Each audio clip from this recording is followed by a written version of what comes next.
काँग्रेसचा विचार तळागाळातील लोकांपर्यंत पोहोचवणारी अनुशासित अशी संघटना काँग्रेस सेवा दल डॉक्टर विश्वजित कदम, लोकनेते मोहनरावजी कदम कृषी महाविद्यालय हिंगणगाव येथे पश्चिम महाराष्ट्र काँग्रेस सेवा दलाचे सहयोगी प्रशिक्षण शिबिर दिनांक 25 व 26 ऑक्टोबर 2025 रोजी आयोजित करण्यात आले होते।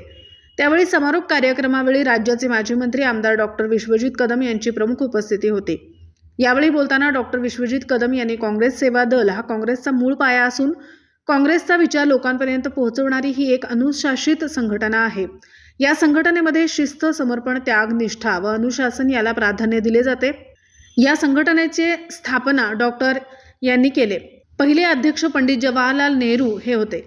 त्यांच्यानंतर सुभाषचंद्र बोस, इंदिराजी गांधी, राजीवजी गांधी यांनी या संघटनेला वैभवशाली परंपरा निर्माण करून देण्याचे काम केले आहे।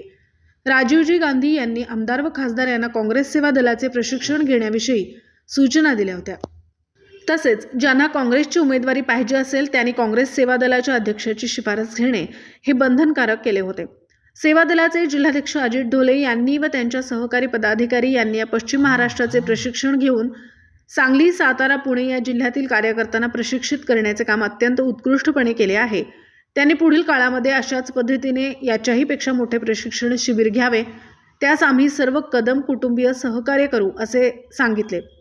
सकाळ सत्रामध्ये महाराष्ट्र प्रदेश काँग्रेसचे माजी राज्यमंत्री बाळासाहेब शिवरकर, अनुसूचित जाती विभागाचे समन्वयक डॉक्टर नामदेव कस्तुरे यांचे काँग्रेसची विचारधारा व इतर पक्षाची विचारधारा या विषयावर व भारती विद्यापीठ ग्रामीण विकास संस्थाचे सचिव प्राध्यापक श्रीकृष्ण मोहिते यांचे काँग्रेस व काँग्रेस सेवा दलचा इतिहास या विषयावर मार्गदर्शन झाले। यावेळी डॉक्टर विश्वजित कदम यांच्या हस्ते प्रशिक्षण शिबिरार्थींना प्रमाणपत्र देऊन त्यांचा सन्मान करण्यात आला। यावेळी स्वागत प्रास्ताविक सेवा दलाचे जिल्हाध्यक्ष अजित ढोले यांनी केले व शेवटी आभार सेवा दलाचे जिल्हा उपाध्यक्ष सुरेश घारगे यांनी मानले।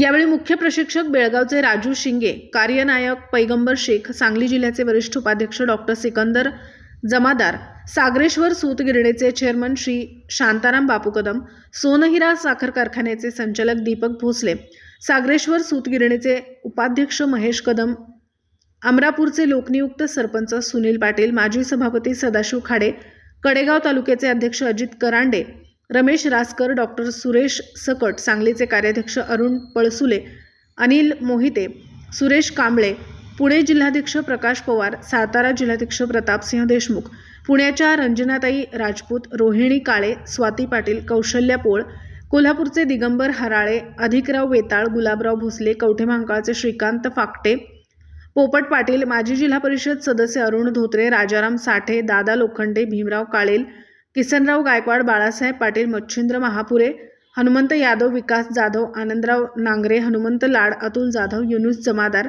अख्तर हुसेन, मोमीन इस्लामपूर, संदीप मोहिते, वाळवा, सौ पल्लवी गायकवाड, मनीषा कांबळे, पलूसचे सुशांत जाधव, नानासू पाटील, दिनकर चव्हाण इत्यादी सांगली, सातारा, पुणे जिल्ह्यातून बहुसंख्य पदाधिकारी उपस्थित होते।